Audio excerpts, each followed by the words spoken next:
Welcome to Mom in Mind, a podcast about maternal mental health from conception, pregnancy, to birth and postpartum. Real stories from moms and family members who've made it from struggling to wellness, and interviews with experts and advocates who work for moms and families to get the help they need. We discuss very real struggles that can sometimes be hard to hear, but these are stories that need to be told so that moms and families can know that healing is possible. This podcast is meant to offer information and awareness and is not a replacement for treatment by a professional or professional training. Thank you for being with us today. Hey everybody, welcome back to Mom in Mind. I'm your host, Dr. Kat. In today's episode, we're talking with Joy Twesigye, and she's going to be sharing with us a really awesome concept that she has been thinking about and is hoping to see sort of come to fruition out in the world. And what it is thinking about social supports as another type of provider for people who are dealing with perinatal mental health issues. So she's going to explain that to us and what she means. And I'm really excited to share this because I think it's a good and fresh perspective on how we can be including more people in the fold of supporting perinatal women. Joy is an impact-driven healthcare administrator with 16 years of progressive experience in health systems and policy.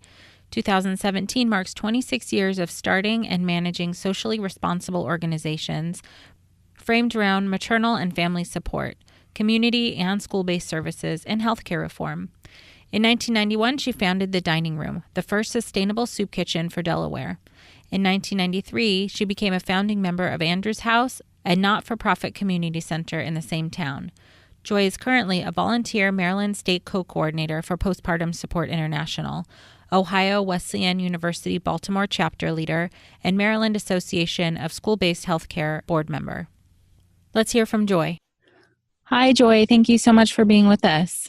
Thank you for having me. I really appreciate this opportunity. Yeah, I'm really happy to chat with you today. And so please kind of encapsulate for us a little bit what it is that you've been seeing in terms of supporting mothers and families that we need to do better with, or we can do better with. I got really excited when I read Walker Carr's book, Transformed by Postpartum Depression, Women's Stories of Trauma and Growth, because I really liked how I'm a visual person, and that there were some charts in her book that were very helpful and straightforward and how to think about things regarding perinatal mood disorders. And one of the tables that I especially gravitated towards talked about providers. There was a table with providers and it had multiple columns. And so it had, people in the prenatal category and your medical providers, mental health, pediatric providers, and your labor and postpartum providers, and liked how she laid out essentially all of the providers that women touch when they are dealing with perinatal mood disorders. But what I thought was an important thing for me, I had an aha moment about the community and support and network as being a provider type, because when you look at the research, social support is constantly called out specifically as one of the best ways in which people find recovery is through support groups, whether they're facilitated or informal. And so I think putting in the social support as a provider type is really important. But then if you do that, right, then that's your family, whether it's chosen or by, blood relationship, either friends, old and new, the faith-based community, and then there are other community-based programs. If social support is a provider type, then I don't think that we do a good job of training all of those people that would be in that bucket. And so I have been thinking about, what does that training look like? It really happens to be awareness-based at this point, where we're trying to push through different organizations and mechanisms about awareness for perinatal mood disorders, which I think is great. But then I think we need to take that next step and around awareness, and then educating people, and then trying to help people figure out how they can be helpful based on where they are in that social support network.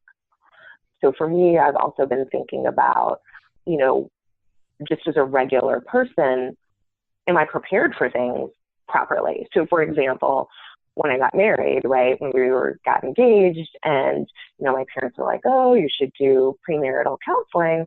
Okay, that's fine. And a lot of premarital counseling is around, conflict resolution and, do you have the same views about budgeting? But if that was the first time that I had tried to learn about conflict resolution right before I got married, I think that's a really bad idea. And so ideally, I should be having that sort of exposure from childhood onwards to adulthood. And I think the same thing could be said for perinatal mood disorders, especially for support, because being a useful, helpful friend is helpful when you were in the third grade as high school and in adulthood. And so how can we teach people these things along the way? Good listening skills and reflection skills, and everyone has their strengths. And so, if you're a good listener, that's great. And then other people are good doers or distractors. But I think providing really tactical information on how people can be helpful, like we do now with mental health first aid, if we could provide a similar kind of training component around perinatal mood disorders for regular people, I think that would be amazing. And I think that could really change a social phenomenon pretty quickly, I think. Right. I mean, just as you're talking through this, I'm thinking about what all the multiple iterations and benefits would be of having people sort of trained or in the know that just perinatal mood and anxiety disorders exist. And that's the awareness part. And we're working on that. But as you said, what's the next step? How do you actually help someone? And this is especially, I think what you're saying is people who aren't specifically trained medically or therapeutically to be the support for someone's going through this. The language would change around how we talk to moms and partners who are suffering. For one, that we would just, if people could have more than just awareness, could have some training on what to do, maybe they'd be saying things that were more compassionate and more helpful.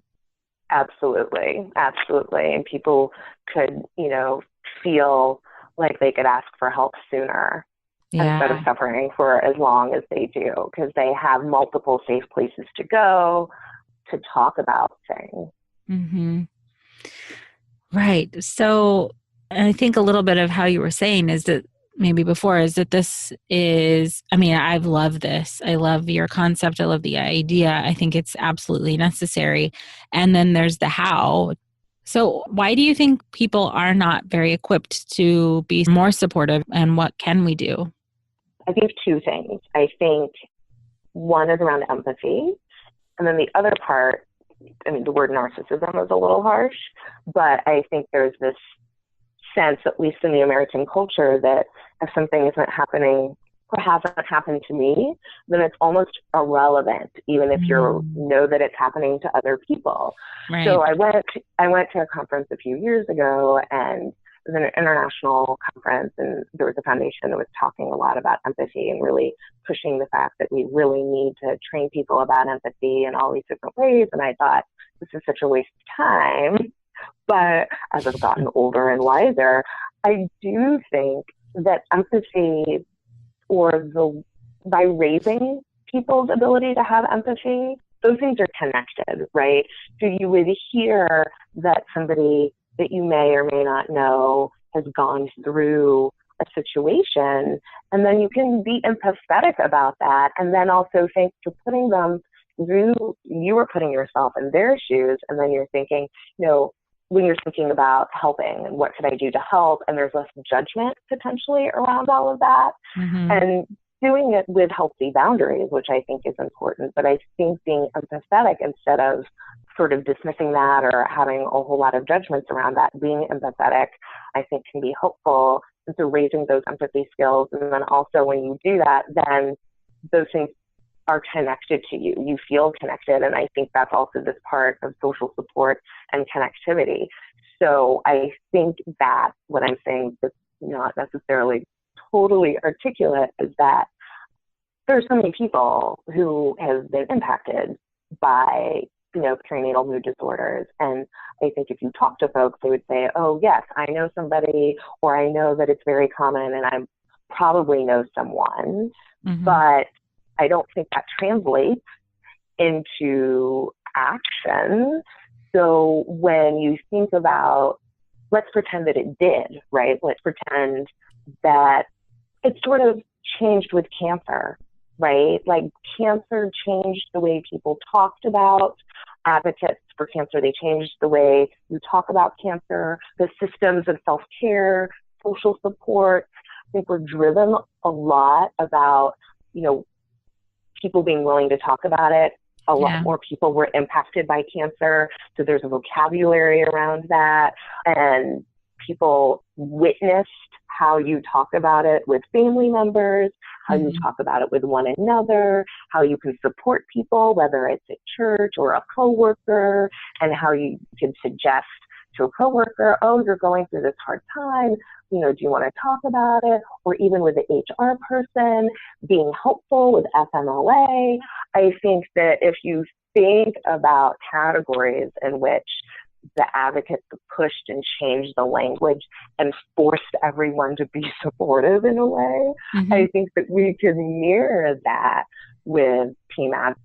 And maybe what it is that they did is that they removed the shame, right? So that you could talk about it. For me, I think role modeling is important behavior to happen because I think that's how it gets embedded into people's lives. So again, sort of another analogy would be around breastfeeding and people breastfeeding in public and having language around that, or it not being a big deal. So I feel as though when you're thinking about the social supports, when people have a baby, and I think we are slowly getting better in the United States about not just showing up to ooh and ah the baby and then run out the door. People drop off food, people stagger their visits, they're doing different things.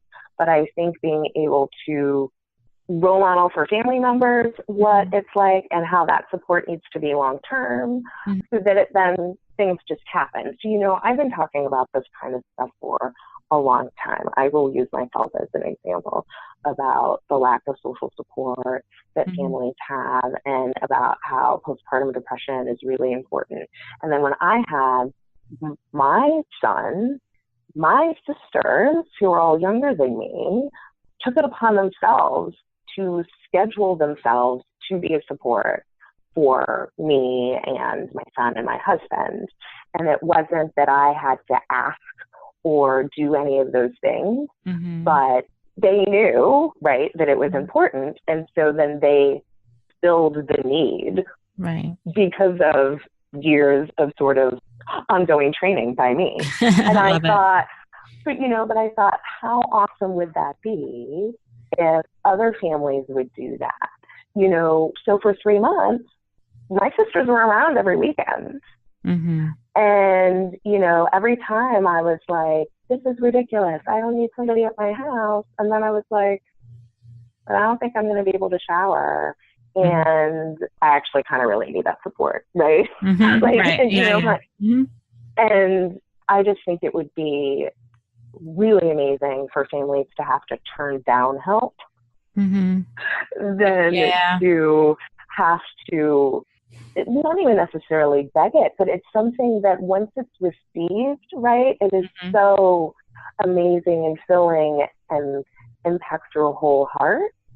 And so that's what I'm talking about, empathy, and talking about not being so self-centered, because my sisters are, millennials, of which people don't have anything nice to say, and yet they know, right, from modeling that this is an important period in a family's life, and this is how you behave, and these are the questions that you ask, and these are the ways that you can be persistent, or, even when people say things are fine, well, you have an open invitation.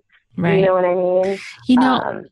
I love that you're talking about this, and it just runs through every part of a person who is pregnant or postpartum to have this kind of support. It just runs through every part of their experience, from pregnancy, postpartum, all of that, where they may need this kind of support. And as you were talking about it, I guess my association to kind of what you're describing was that we don't here in the US anyways have any consistent culture around what we do with and for to support pregnant and postpartum women.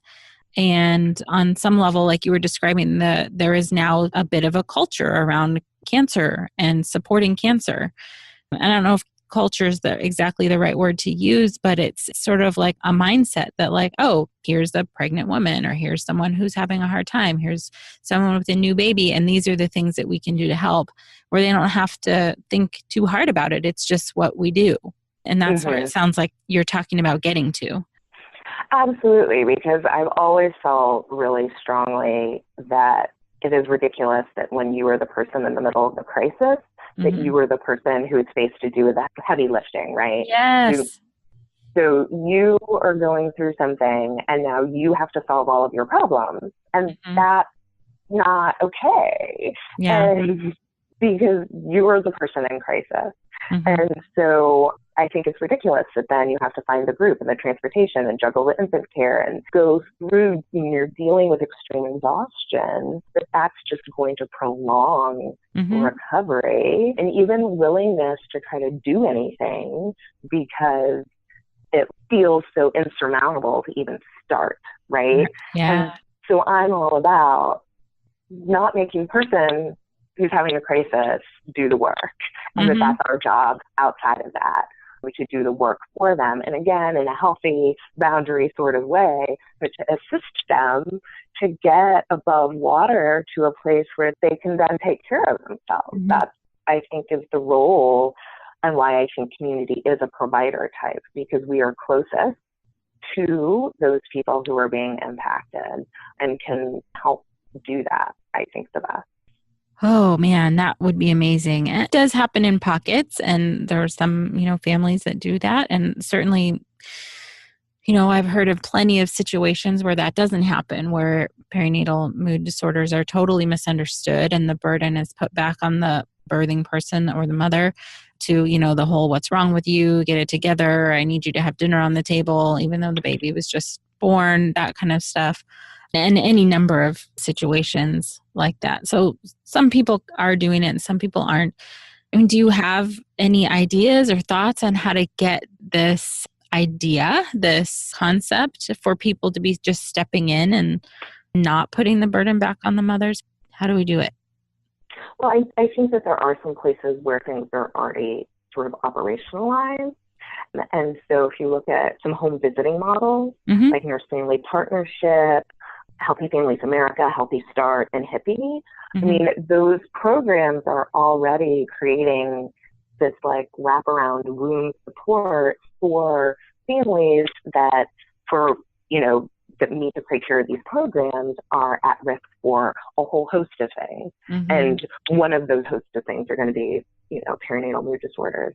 And so there are people who already are functioning there and are with people building that support while they're pregnant and postpartum. And for some of these programs, it's up to, 2 and 3 years.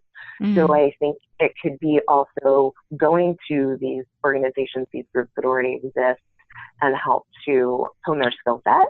And then I think that there's also opportunities for, using like MOPS groups and things like that, where we're going to groups that exist and providing training. Mother Woman has, in Massachusetts, they have a couple of different kinds of trainings that they do, but it really is allowing a regular person, not necessarily to become like a community health worker, but they are trained to provide that postpartum support and that postpartum care. And so I think it would be faster to use networks that already exist. Sure. And I think it might even be interesting. I haven't really thought through this, but I'm belong to a whole host of Facebook groups. And I've thought occasionally, off and on, depending on the kind of group, if even in the Facebook group, there was some sort of quickie training, because a lot of them have, sort of rules or ways of conduct, and, some are just science-based, or some are, mental health provider-based or whatever. But the ones that are very peer-based and people are trying to figure it out and they're using each other, I think it might even be helpful to do something there. And I have no idea what it would look like, whether it would be maybe something that you could do in terms of a podcast that could be like a permanent link on some of these groups. But how to help people figure out how to help a postpartum woman type of a thing. Well, I think even more granular, like how to be a good listener. And so I'm thinking like really like granular stuff, how to be a good listener. And there are people who are like, there's probably something for me there, you know, something super granular, how to help, you know, with boundary setting, because this is a huge mess of boundary setting, because within this crisis that you're having, right, all the other stuff is like, that wasn't going great is now like really not going great. So if you didn't have great boundaries with your parents, or you didn't have a great relationship with your husband before all this stuff is going on, I think like, you know, really specific pieces, because maybe, you know, me being the oldest and having a certain role in the family, maybe I could be like, oh, here's some like common family conflict resolution issues. And maybe these are like some quick, easy phrases that I can learn to help, you know, with the family. Like, hey, instead of saying this, why don't we say that? Or I start using them to help model for the rest of the family. You know, I think sometimes we get really broad in how we talk about helping. So I think sometimes people just need like the actual cookbook, or like, you know what I mean? Like, here's the recipe for that. You do that. Here's the recipe for that. You do that. Because that's what I'm thinking. Because I think people get overwhelmed when they're like, oh, I have to learn how to help. Just like people get overwhelmed when you ask someone, well, what kind of help do you need? Right. So instead of asking you, what kind of help do you need? I know now as the person on the outside to say, I can help you with breastfeeding. I can help you with food. I can help mow your lawn. Like, these are the things I know I can do. Right. What are your skills that you can already bring? Right. And so I think it's training people to just, it's really simple, but I think it's granular and tactical that can help shift things. So what I'm hoping for on some level right now is that all of the people who are listening, all the therapists, the helpers, the providers, the people who have platforms, who have the ability to put out these kind of like how-to things, that their wheels are turning, and in terms of how they could do like things like you're suggesting in their networks, if they already have a platform. And obviously is that, you know, it's going to take a lot of us to put this into motion and to change the way we support pregnant and postpartum people, as not necessarily as professionals, but if we have some platform or capacity as professionals to help other people figure out, like just as you were saying, how to communicate about boundaries, how to step in and help somebody with the skill set that you already have, that this could be and would be part of the sea change that is needed to have a better supportive culture around supporting pregnancy and postpartum. So anyone out there who's listening, listen to Joy and do what she says. And yeah, even though my wheels are turning too in terms of, all right, so that's amazing and great. And what more can I do? And I will jot down some ideas. Because you're absolutely right. It's the burden is constantly being put back on the person who's suffering, and that is entirely unfair. And also, you know, instead of just having the pregnant person go into a class, a birthing class or some other class, having family support classes, you know, having everyone come in, how can we support bringing this baby into the world and the recovery of this person and who's birthing and all of those things. I mean, there's so many options. Absolutely. Yeah. Joy, I think this is such a useful conversation, and I'm so glad this is what you are passionate about and want to talk about. I'm really, really hopeful that the people who are listening can hear this and be a part of this change to improve the social supports for pregnancy and postpartum. Thank you for giving me this opportunity to talk about it and have a great conversation with you. Okay, Joy, thank you so much for being with us. All right. Thank you. Thanks again. We'll talk soon.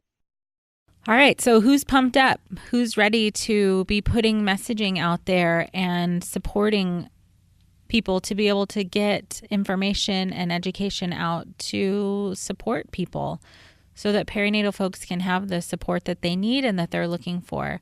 I really hope that this has been an enlightening and eye-opening discussion and gives you guys some ideas on what you can do if you are inclined and if you're interested to be able to support perinatal women in this way as well. So thank you so much, Joy, for bringing us that perspective. I'm really excited about that. And for listeners, as usual, if you know of somebody who could benefit from this conversation, please do pass it along. I'd love to have you join us at the Mom and Mind Facebook page or at the Mom and Mind Connection Facebook group, where we have more in-depth discussions about the topics that we cover on this podcast, share information and resources, and provide support where needed. If you're an organization or have a service or product that is supportive of perinatal folks in this period of time and you'd like to join up and share your message, please consider a podcast sponsorship. I'd welcome an email and a chat. Please feel free to send me an email at momandmind@gmail.com and we will get the conversation started about how we can team up and further the support and resources for perinatal wellness. Please head on over to momandmind.com. Find your favorite listening platform, give us a rating, a review on whatever platform you listen to so that other people can find this valuable resource. Thank you so much for being with us. Until next time. By joining us today, you are part of the growing community of people who are aware and concerned for mothers and families during this beautiful and sometimes very difficult time of life. If you or someone you know is having a hard time, help is available. You can feel better. Please look for resources for help at momandmind.com. Together, we can support moms and families so that no one has to deal with this alone. Thank you for listening and being a part of the Mom and Mind community.